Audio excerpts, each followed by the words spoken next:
Assalomu alaykum. Men Soliha Bonuman. Yoshim 9 yoshda. Menga yordamli qiziman. Hozir sizlarda Robbimga aytib beraman. Robbim Alloh. Dinim Islom. Payg'ambarim Muhammad sallallohu alayhi vasallam. Tibog'im Qur'oni Karim. Tilagingiz nima? Tilagim iymon. Qiblam Ka'batulloh.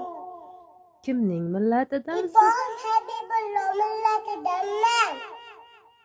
Kimning mazhabidansiz? Imom Hazm Hanifiy mazhabidanman.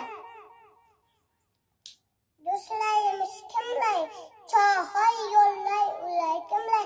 Abu Bakr Siddiq, Hazrati Umar, Hazrati Usmon, Hazrati Ali qatanda men musulmonlar el-mushqdan beb, el-mushqma degan Alloh taolo yuhmurda yaratib, ularda va'dalgan kun bir ahli sunniy jamolidan kimni yaxshi kiyasam Alloh taoloni, undan keyinchi Muhammad alayhissalomni, undan keyinchi ota-onamni, undan keyinchi barcha mo'minlarimni.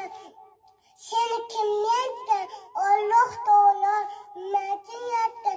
O'ziga ibodat qilish uchun ibodatma degan Alloh aytganini qilish. Yunus surasini aytib aytdi. La ilaha illalloh Muhammadi rasululloh. Ma'nosimi Alloh taolo Muhammad alayhissalom uning o'qisidir. Barakalloh qizim.